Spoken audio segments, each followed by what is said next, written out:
بسم الله الرحمن الرحيم. السلام عليكم ورحمة الله وبركاته. إن الحمد لله نحمده ونستعينه ونستغفره ونعوذ بالله من شرور أنفسنا وسيئات أعمالنا. من يهده الله فلا مضل له ومن يضلله فلا هادي له.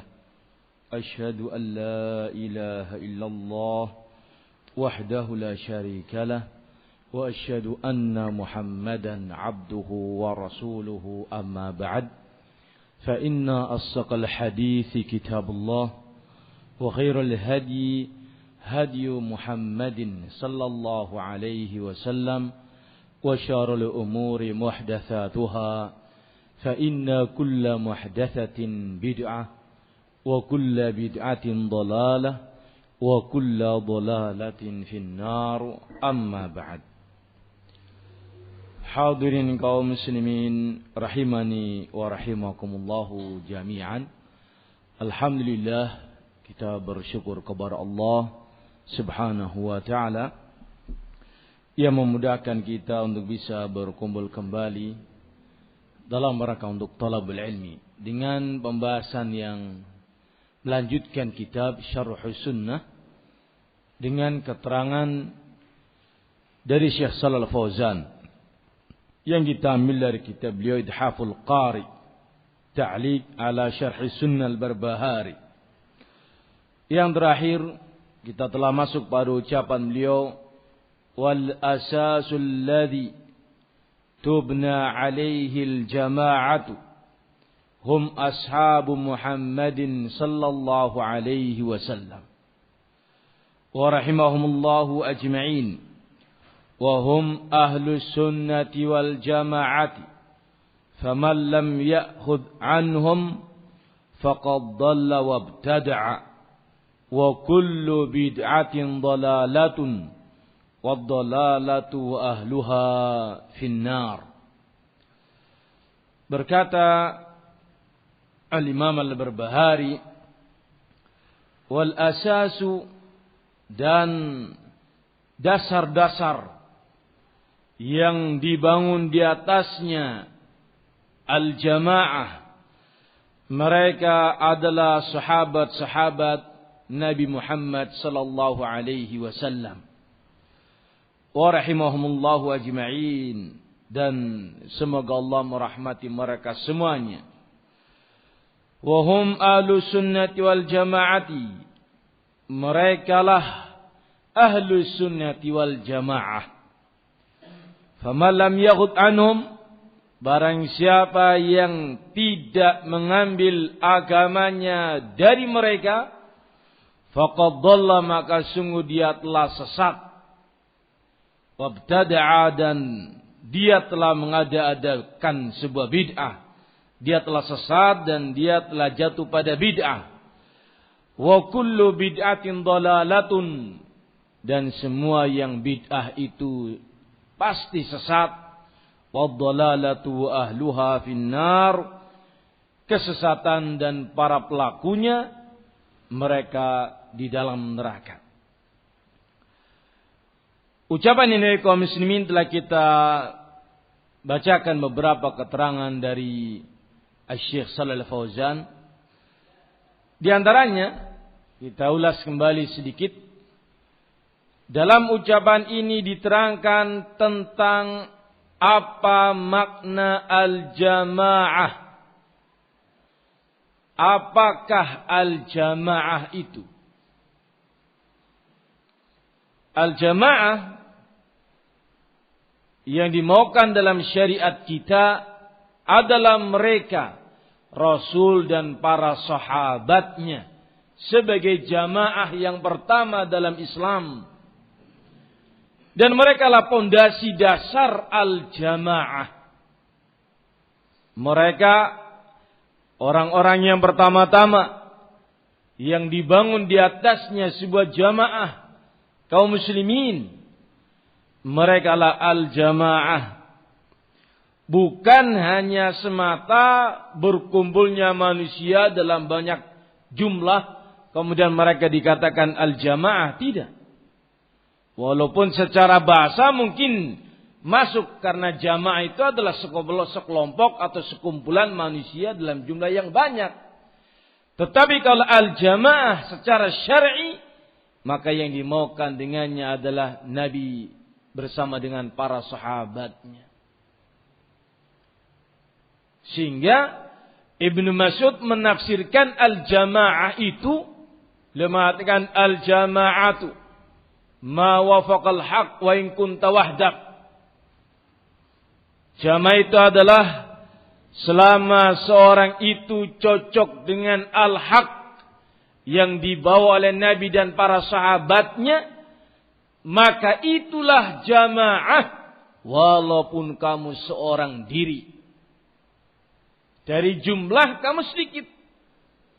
Tetapi ketika kamu sesuai dengan al-haq, kamu pun dikatakan al-jamaah. Karena pengertian al-jamaah secara syar'i adalah Nabi dan para sahabat-sahabatnya. Ini pembahasan yang pertama. Saya sebutkan ucapan Syekh Shalal Fauzan. Qala Syekh, manil jamaah alladhi hadha sya'nuhum. Beliau mengatakan, siapakah yang dimaksudkan dengan al-jamaah yang menjadi dasar agama Islam, menjadi dasar terbangunnya kaum muslimin? Siapakah mereka? Hum ashabu Muhammadin. Mereka adalah sahabat-sahabatnya Nabi Muhammad sallallahu alaihi wasallam. Ini dasar pertama, kaum muslimin pertama, yang mengenal Islam pertama, yang mengamalkan Islam pertama adalah sahabat-sahabat Rasul. Kemudian, wa man jaa ba'dahum, kemudian generasi yang datang setelah mereka, minat tabi'in, dari para tabi'in, wa atba'it tabi'in, dan juga dari pengikutnya para tabi'in, yang sesuai dengan para sahabat Nabi. Hum haula'i humul jamaah. Mereka itulah yang disebut dengan al-jamaah. Maka dari sini kaum muslimin disebutkan makna kalimat ahlus sunnati, orang yang komitmen memegangi sunnah Nabi, wal jamaati, dan dia pun dalam mengamalkan sunnah bersama dengan Nabi dan para sahabatnya. Itu makna kalimat ahlus sunnati wal jamaati. Bukan hanya semata berjamaah dengan jumlah banyak dalam sebuah lembaga atau organisasi atau sebuah wadah. Bukan. Tetapi yang dimaukan al-jamaah adalah selama kita sesuai dengan Nabi dan para sahabatnya, maka kita termasuk dari al-jamaah. Tidak butuh lagi kita membuat jamaah. Tidak butuh lagi kita mengadakan al-jamaah. Karena al-jamaah secara syar'i adalah cocoknya kita dengan Nabi dan para sahabat. Itulah yang disebut dengan al-jamaah. Bisa dipahami hadirin? Ini. Sehingga dakwah salafiyah tidak pernah membuat sebuah organisasi, ada pemimpinnya, ada pejabat terasnya, ada pengurusnya dalam dakwah ini yang menjadi tolak ukur, tidak. Tetapi kita semuanya sebagai umat Islam harus mengikuti jamaah yang awal, jamaah yang pertama, jamaah yang ada dalam Islam, yakni beliau dengan para sahabatnya. Wahum ahlus sunnati wal jamaah. Mereka lah itu sebagai ahlus sunnati wal jamaah. Sehingga kita yang hidup di era tahun sekian masuk pada ahlus sunnati wal jamaah jikalau kita komitmen berpegang teguh dengan sunnah Nabi dan mengikuti jejak langkahnya para sahabat-sahabat beliau maka kita termasuk dari ahlu sunnati wal jamaah. Bisa dipahami hadirin? Ya. Qala Syekh, saya bacakan di sini keterangan dari Syekh. Maka haula'i humul jamaah alladhi yajibu 'alal muslim an yakuna ma'hum. Mereka lah yang disebut dengan al-jamaah, yang wajib setiap muslim mengikuti mereka. Walau nalahu ma nalahu min al-adha, walaupun kadangkala dengan sebab mengikuti jejak langkahnya Nabi dan para sahabat akan mendapatkan rintangan, akan mendapatkan berbagai macam hal-hal yang tidak diinginkan, mungkin dicela atau mungkin direndahkan atau mungkin dipandang dengan mata sebelah, atau berbagai macam hal kemungkinan terjadi tatkala kita berpegang teguh dengan sunnah dan jamaahnya Nabi dan para sahabatnya. Tidak mengapa, hendaknya, kata beliau, yasbir ala hada wa yatahammal, hendaknya bersabar dan mampu menghadapi semua resiko itu.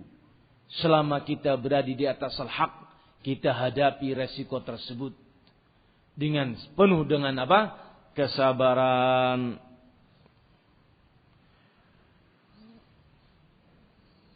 Faman lam yakhud anhum, barang siapa yang dia tidak mengambil agamanya dari mereka, yakni maknanya adanya seorang muslim yang tidak mengikuti as-salafus salih.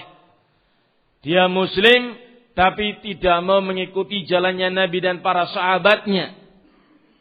Maka apa hukumnya orang ini?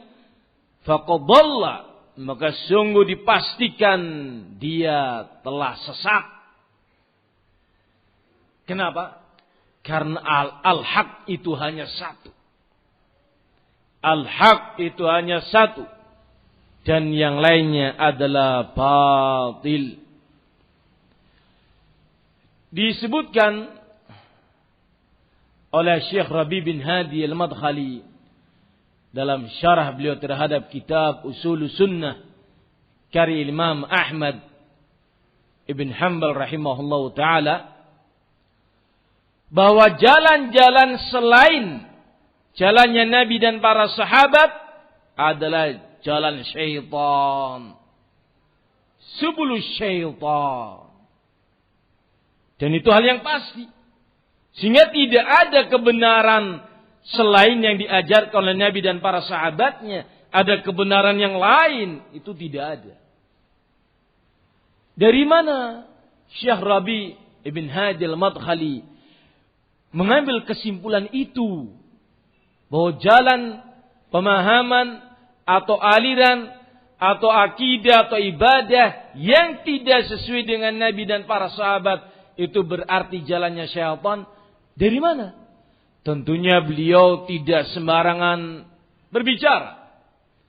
Maka beliau menyebutkan beberapa dalil. Di antaranya firman Allah Subhanahu wa taala, "Wa anna hadza sirati mustaqima fattabi'uhu wa la tattabi'us subula fatafarraqu bikum an sabilihi dzalikum wasaqum bihi la'allakum tattaqun." Perhatikan ayat ini. Wa anna hadza sirati mustaqima, ini adalah jalanku yang lurus. Fattabi'uhu, ikutilah jalan yang lurus itu.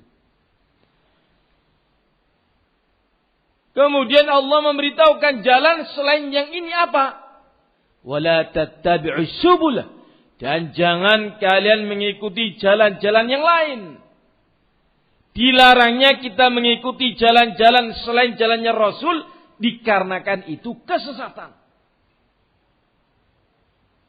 Fatafarraqa bikum an sabilihi, kalau kalian mengikuti jalan-jalan yang lain, hal itu akan menjauhkanmu dari jalannya Rasul.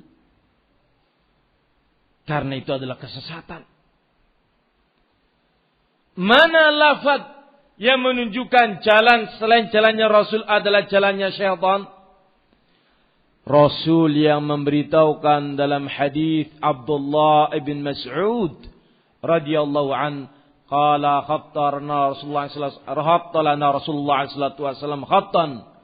Suatu hari Rasulullah menggariskan kepada kami sebuah garis yang lurus. Kemudian beliau menyebutkan ayat tadi di atas, wa hadza sirati mustaqima. Menggaris-garis yang lurus.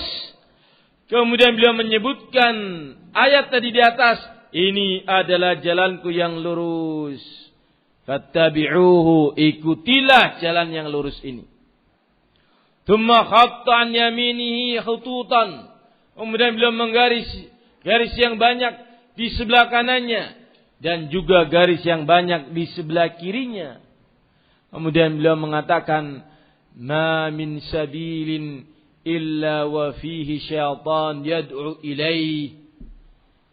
Tidaklah satu pun jalan yang kanan dan kiri ini kecuali di situ terdapat syaitan yang mengajak manusia untuk mengikutinya. Nas inilah yang dijadikan pedoman atau menjadikan dasar oleh Syekh Rabi bin Hadi al-Madkhali untuk mengatakan bahwa jalan selain jalannya Nabi adalah jalan syaitan yang kita dilarang oleh Allah untuk kita mengikutinya. Sebagaimana disebutkan oleh Syekh Al-Imam Al-Barbahari, siapa yang tidak mengambil agamanya dari Nabi dan para sahabat pasti sesat. Karena dipastikan dia mengikuti jalannya siapa? Jalannya syaitan. Baik yang belok ke kanan, ekstrem kanan, atau yang berbelok ke kiri, ekstrem kiri.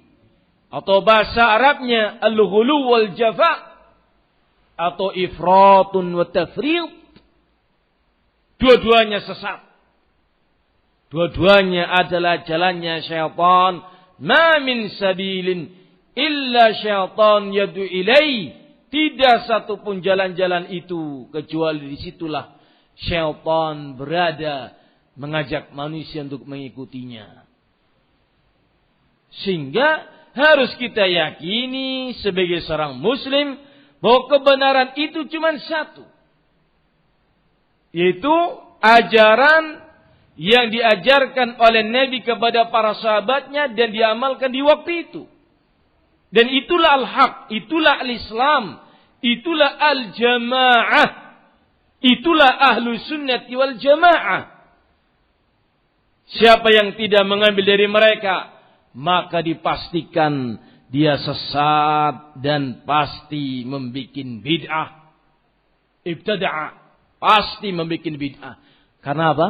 Kalau tidak sesuai dengan Nabi dan para sahabatnya, apalagi yang dia lakukan kalau bukan bid'ah? Lawang bukan ajaran Nabi kok. Bukan pula sunnahnya para sahabat Nabi. Tak lain yang mereka lakukan, yang mereka kerjakan, yang mereka yakini adalah hal bid'ah. Tentunya yang bid'ah itu semuanya adalah dhalalah dan berakibat finnar. Bisa dipahami? Ini ulasan singkat pada materi yang telah lewat di 2 bulan yang telah lalu.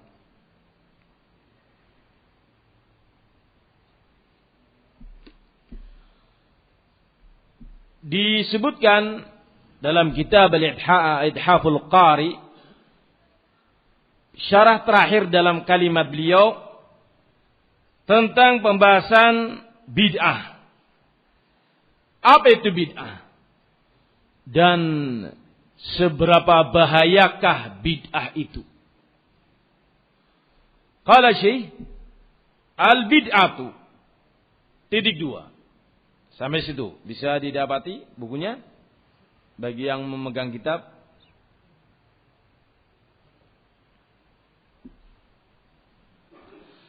Al-bid'atu, bid'ah itu adalah ma kana minal ibadati awil i'tiqadati awil aqwali wa laysa 'alaihi dalilun minal kitab was sunnah.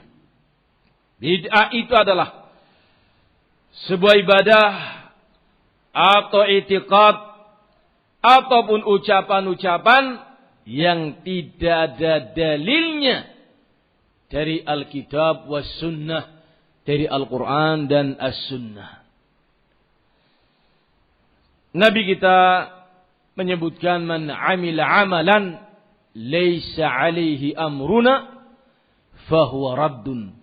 Barang siapa beramal sebuah amalan yang tidak ada perintahnya dari kami, maka amalan itu tertolak.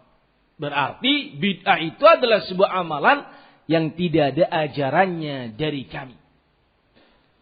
Sesuatu itu diketahui tidak ada ajarannya dari Nabi dikarenakan tidak ada dalil. Dengan ini wahai kaum muslimin, bid'ah itu dikatakan dhalalah cukup dengan satu hadis.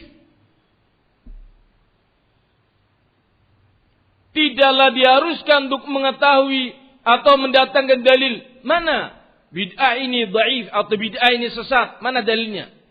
Terus bid'ah yang ini sesat, mana dalilnya? Bid'ah ini sesat, mana dalilnya? Berbeda halnya dengan ibadah. Kita beribadah begini, mana dalilnya? Kita beribadah begitu, mana dalilnya? Adapun untuk menyatakan bid'ah itu dhalal, cukup dengan satu hadis, man amila amalan laisa alaihi amruna fahuwa raddun. Ini menerangkan semua bentuk bid'ah itu tertolak. Walaupun tidak ada dalil satu persatunya, karena bid'ah itu tidak muncul di zaman Nabi, tetapi hukum telah menyebutkan tertolaknya amalan itu. Bisa dipahami? Ya. Mana dalilnya bid'ah zikir berjamaah?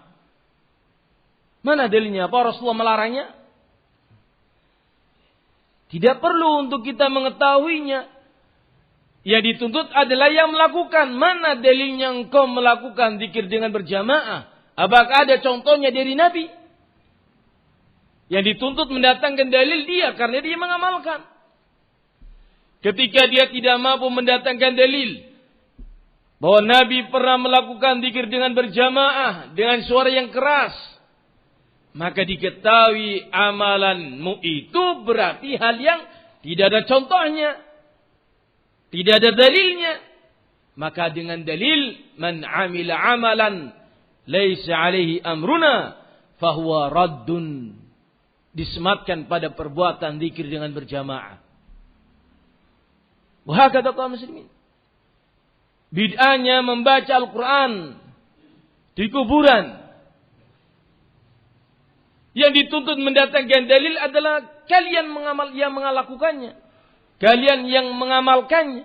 Apakah Nabi pernah mencontohkan hal itu? Yang ada bahkan larangan untuk menjadikan kuburan sebagai tempat ibadah, baik dibangun padanya masjid atau dilakukan ibadah di kuburan tersebut, dilarang. La taj'alul qubur masajida fa inni anhaakum an dzalik. Jangan kalian jadikan kuburan itu sebagai masjid, karena aku melarang kalian dari melakukan hal itu. Hakata kaum muslimin yang dituntut mendatangkan dalil, mereka ketika tidak mampu mendatangkan dalil contoh dari Nabi, maka langsung disematkan padanya hadis man amila amalan laisa alaihi amruna fahuwa raddun. Kenapa? Karena faman lam ya'khudh anhum faqad dhalla wa ibtada'. Siapa yang tidak mengambil agamanya dari Nabi dan para sahabat pasti sesat dan dia pasti membuat bid'ah. Hal yang pasti tidak bisa ditawar-tawar. Bagaimana dengan orang yang nyunnah sebagian, bid'ah sebagian? Tetap dia sebagai ahlul bid'ah. Khawarij contohnya, di mana mereka salat, mereka puasa, mereka melakukan sunnah ini, mereka melakukan sunnah itu, tetapi tatkala mereka menyimpang dari ajarannya Nabi dalam perihal ketaatan kepada waliul amr, bahkan mereka memberontak kepada pemerintah yang sah, padahal masih muslim, maka Nabi menyebutkan keluarnya mereka dari sunnah, walaupun terdapat sunnah pada mereka. Bisa dipahami hadirin? Walhamdulillah. Qala Syekh, beliau mengatakan, diulangi kembali kalimat, beliau hendak mempertegas kembali, fal bid'atu, maka bid'ah itu adalah, titik 2 di situ, ma uhditha fid din wa huwa laysa minhu, apa saja yang diada-adakan oleh manusia dan itu tidak termasuk dari agama ini. Apa-apa yang diadakan oleh manusia, apakah itu akidah, keyakinan semisal Allah ada di mana-mana, atau keyakinannya mereka yang mengatakan Al-Quran makhluk, bukan kalamullah, atau mereka meyakini bahwasanya nama Allah hanya 20. Mereka meyakini sesuatu yang tidak ada dalam bagian agama ini, maka itu keyakinan yang bid'ah. Mereka mengatakan diantaranya adalah Allah tidak mentakdirkan, segala urusan itu baru saja terjadi dan tidak atas kehendak Allah. Ini adalah bid'atul qadariyah, bid'ah dalam perihal akidah, yang itu tidak ada dalam ajaran Nabi. Yang ada dalam ajaran Nabi bahwa kita diharuskan meyakini iman kepada takdir. Allah telah menulis segala sesuatu di Lauhil Mahfuz sebelum terjadinya, semenjak 50.000 tahun sebelum Allah menciptakan langit dan bumi. Hakata kaum muslimin.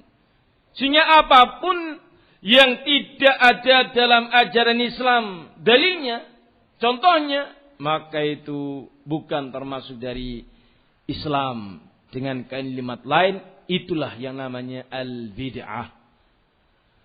Qala Syekh, wa huwa laysa min. Wa kaifa yu'rafu annahu laysa min? Bagaimana caranya kita mengetahui amalan ini bukan bagian dari Islam? Seperti memperingati Isra Mi'raj, perjalanan malam dari Masjidil Haram Mekah menuju Baitul Maqdis di Palestina.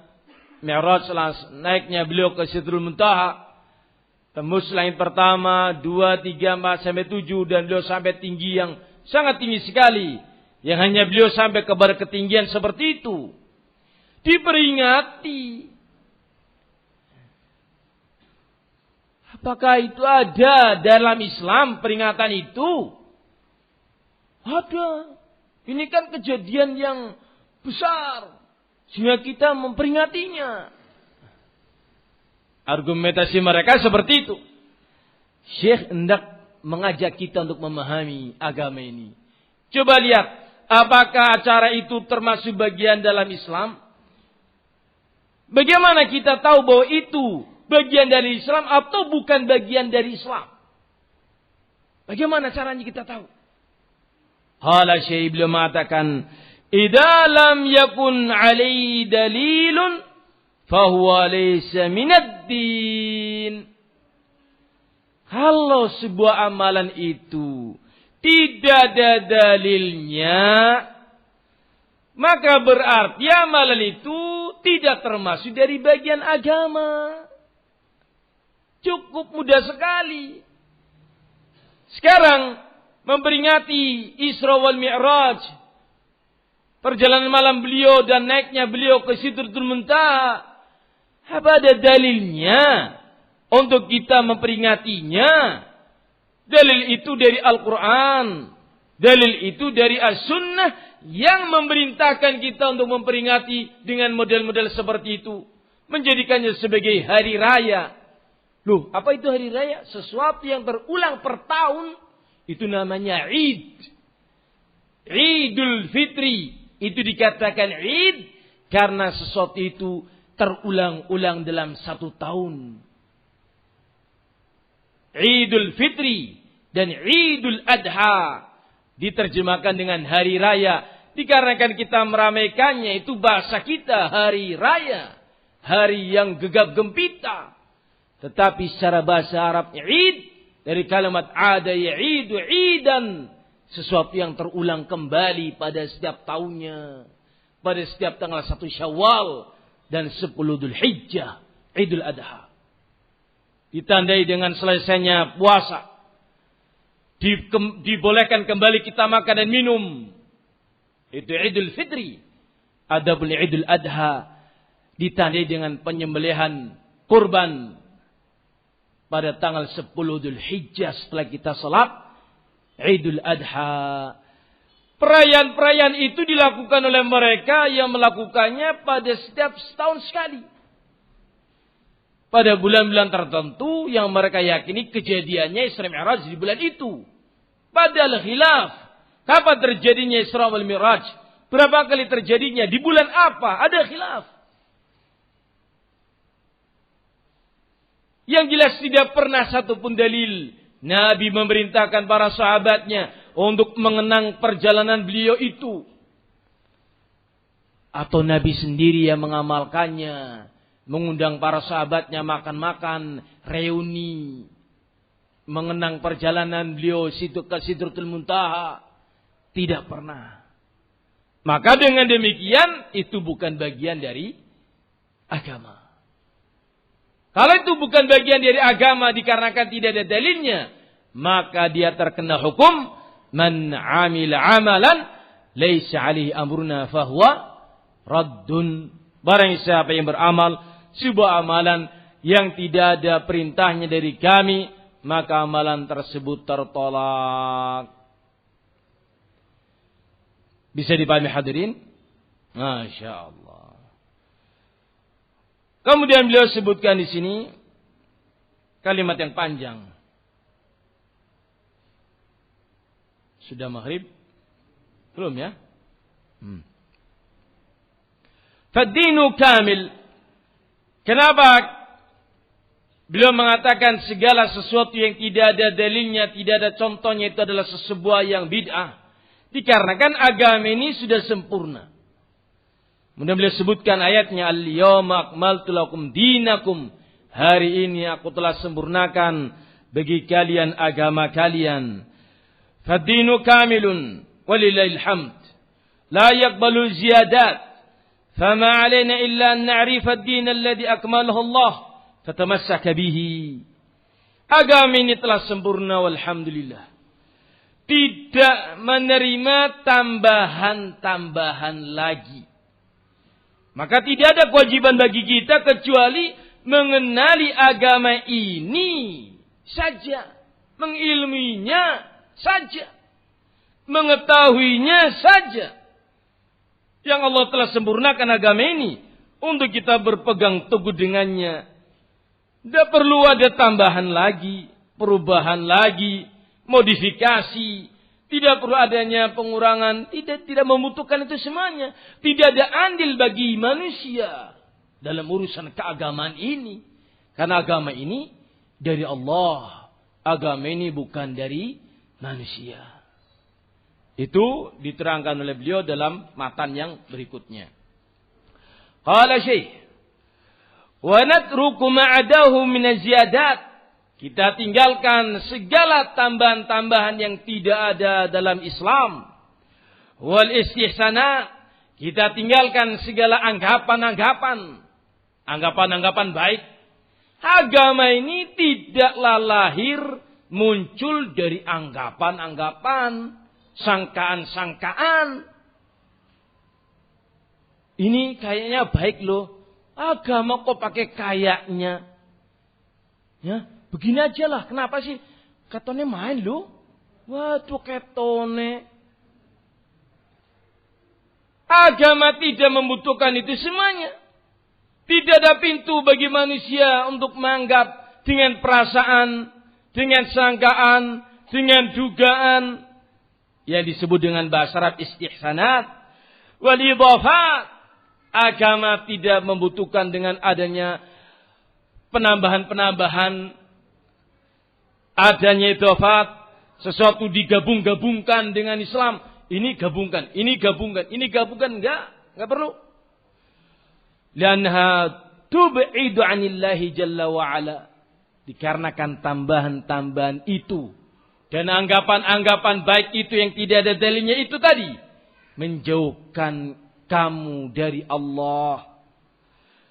Bukan mendekatkan kamu kepada Allah, tetapi semakin engkau mengikuti hal yang tidak ada contohnya dari Nabi, malah justru itu akan menjauhkanmu dari Allah Subhanahu wa ta'ala.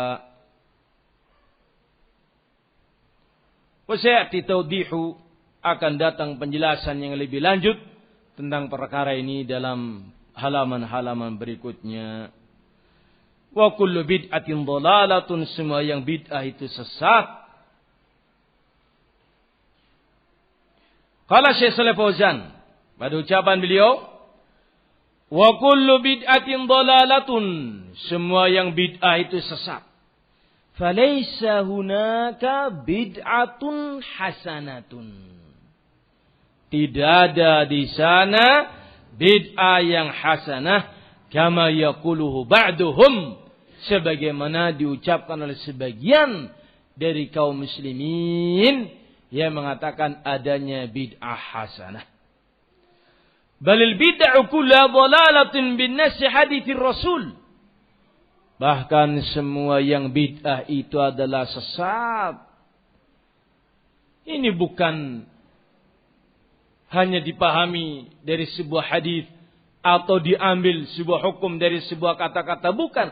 Tetapi ini terucap langsung oleh Rasul. Seandainya itu hanya sekedar pemahaman, mungkin orang akan beda paham.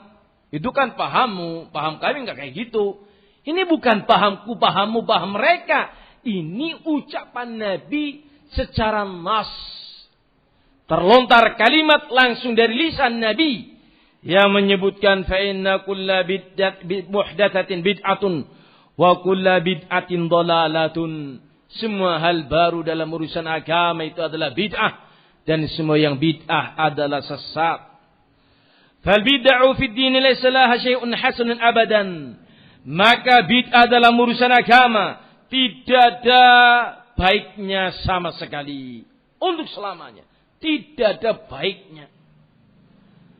Walaupun orang mengamalkannya merasa dekat dengan Allah.